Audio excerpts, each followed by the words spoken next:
calon siswa mandua Padang Selimpun itu ya harus itu dulu, harus bisa membaca Al-Quran. Berarti sekarang ada 408 siswa, 408 kuota ya. Nah, jangan nanti masyarakat hari-hari ada sertifikat tidak.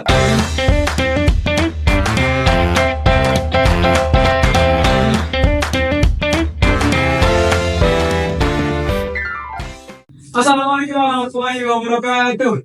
Welcome to podcast Mandua Padang Selimpun. Halo semuanya, jumpa lagi kita di podcast Mandua Padang Selimpun. Gimana kabarnya teman-teman semua, sehat? Mudah-mudahan kita semua sehat ya, diberikan Allah Subhanahu wa taala kesehatan.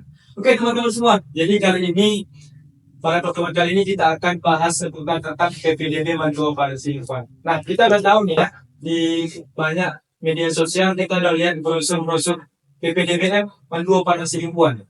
Nah, jadi mungkin banyak dari jelek yang udah banyak pertanyaan nih. Ini gimana caranya Kak? Ini gimana caranya? Nah, jadi untuk menjawab pertanyaan kalian, kita langsung undang narasumber kita hari ini, yaitu adalah Ketua PPDBM tahun 2025 Mandua Padang Selimpun. Sampai itu ini dia, Bapak Muklis Adam ya. Assalamualaikum Pak, bagaimana kabarnya, sehat? Waalaikumsalam, alhamdulillah sehat walafiat. Alhamdulillah. Gimana sih bukannya Pak di bulan Ramadan ini? Ya, anak-anaknya bulan Ramadan, ya kita diperintahkan memperbanyak ibadah. Ya, maka kesibukan kita yaitu ibadah kepada Allah, membaca Quran, sembari dengan tidak lupa dengan kewajiban kita di madrasah ini yang pada saat ini ya memang anak-anak kelas 12 lagi ujian. Iya, ya. Jadi kita sembari dengan beribadah juga melaksanakan kewajiban kita, bertugas, melaksanakan tugas, mempersiapkan segala sesuatu dalam hal ujian madrasah. Berarti walaupun bulan suci Ramadan ini beribadah tetap, pekerjaan pun tetap dilakukan. Jelas. Nggak boleh tinggal. Oke baik Pak, jadi kali ini kita akan bincang-bincang sedikit lah tentang PPDB Mandua Padang Selimpun Pak. Oke. Jadi banyak lah Pak pertanyaan dari adik kita yang belum terjawab kan. Mereka bingung ini bagaimana sih kan. Jadi begini Pak, kita belajar dari pertanyaan umumnya aja lah Pak ya. Ini ada sih satu paling menarik menurut saya Pak. Di brosur PPDB Mandua Padang Selimpun itu saya lihat ada persyaratan umum. Ya, di persyaratan umum itu langsung tertera wajib ke warga negara Indonesia dan juga bisa membaca Al-Quran. Nah itu bagaimana itu? Oke, ya saya tanggapi sih. Itu kan persyaratan awal. Yang menjadi persyaratan awal untuk masuk ke Mandua ya harus warga negara Indonesia. Itu jelas. Kemudian ada syarat yang selanjutnya itu yang diharuskan peserta didiknya atau calon yang mau masuk ke Mandua itu harus bisa membaca Quran. Ya memang itu adalah merupakan suatu keharusan karena memang kita adalah madrasah. Madrasah Islamiyah atau madrasah yang memang orang-orang yang ada di dalam adalah orang Islam gitu. Dan segala sesuatu bentuk proses pembelajarannya juga di situ berkaitan dengan Al-Quran. Ya artinya selain dari yang pelajaran umum, kita juga membahas tentang masalah agama yang berkaitan tentang Al-Quran. Jadi diharuskan memang harus bisa membaca Al-Quran. Berarti untuk menunjang pembelajaran. Iya, betul. Karena memang di madrasah ini salah satunya juga SKL dan standar perusahaan itu kan pasti membaca Al-Quran. Juz 1 bisa juz 2, bahkan juz 30 dan sebagainya. Jadi ya memang kita harus lebih utama bisa membaca Al-Quran. Nah, jadi untuk teman-teman nih yang baca Al-Qurannya masih ragu, perbaiki teman-teman. Karena merupakan syarat paling utamanya masuk Mandua Padang Selimpun bisa membaca Al-Quran. Nah ini bisa membaca Al-Quran ini kan berbeda-beda Pak standarnya. Ini gimana nih Pak? Jadi di situ ada bisa membaca Quran. Bisa membaca Quran ini kan semua kan pakai Al-Quran juga. Membaca Quran kan sembarangan dibaca. Ada tajwid yang harus dipahami, ada makhraj yang harus bisa diinikan. Ya semua persyaratan dalam membaca Quran itu paling tidak paling tidak bisa kan? Ya calon siswa kita ya harus bisa gitu. Tapi minimalnya bisa membaca panjang pendeknya, bisa menuliskan. Itu yang seharusnya bisa dilakukan. Maka oleh karena itu sebetulnya setiap orang atau calon siswa Mandua Padang Selimpun itu ya harus itu dulu, harus bisa membaca Al-Quran itu. Kalau nggak bisa membaca ya belajar dulu lah. Jangan coba untuk mencoba masuk Mandua lah. Nah, itu karena masyarakat di awal itu. Kita contohnya dari segi tajwid, juga Pak ya. Panjang pendeknya lagunya begitu. Iya bisa. Itu menambah. Menambah penilaian tidak. Iya betul. Nah, itu teman-teman ya. Jadi persiapin dari baca Al-Quran kalian, bagusin lah teman-teman. Karena merupakan persyaratan utama itu loh. Persyaratan utama itu kan. Oke Pak. Nah, jadi berbicara tentang PPDB nih Pak. Pastinya itu tidak asing lagi dengan berapa sih Pak kuota tahun ini Pak? Oke. Terima PPDB tahun ini berapa Pak? Iya ya. Kalau untuk tahun ini direncanakan itu kuotanya itu 408 siswa 408 yang siswa. kita butuhkan. Iya. Tapi walaupun demikian, ya pada dasarnya kan kalau orang biasanya berapa yang keluar, itu yang masuk gitu. Iya. Kalau kita tahun ini beda. Bagaimana itu? Tahun ini misalnya tahun 2024 ini siswa yang akan keluar itu kan ada 425 siswa. 425 Iya. siswa. Sementara yang kita terima di tahun 2025 itu hanya 408 orang. 408 orang. Berarti menurun Pak? Ya. Kira-kira tahu? Itu sebetulnya karena memang situasi dan kondisi ruangan. Oh. Rombel ya. Iya, iya. Yang dulu ada 13, sekarang kita berdayakan 12 rombel saja. Jadi di situ makanya dia berkurang. Gitu ya. Nah, Berarti sekarang ada 408 siswa, 408 kuota ya. Menurut dari tahun yang lalu. Iya.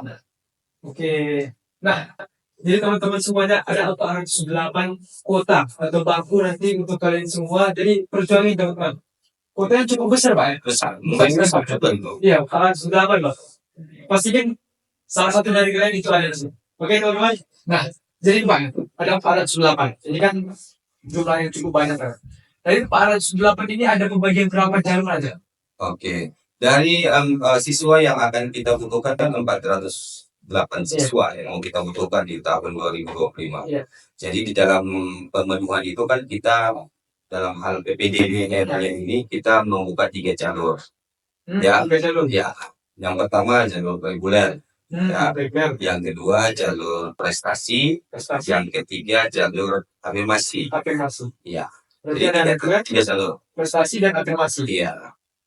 Jadi perbedaan dari kita apa? Oke, kalau yang reguler ya namanya reguler ya. Kita harus melakukan sesuatu itu sesuai dengan proses dari awal sampai akhir. Ya, tidak ada yang harus dipersiapkan, tapi ya persyaratan biasa Pak secara umum. Yang mengikuti tes secara umum juga. Berarti mengikuti tahapan yang Ya, tahapan demi tahapan harus dilalui sampai dengan selesai.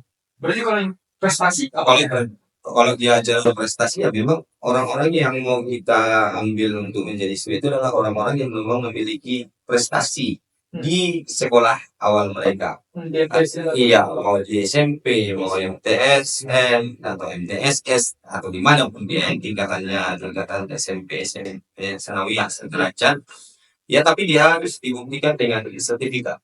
Oh, sertifikat. Iya, harus ada sertifikat yang membuktikan bahwa dia memiliki prestasi.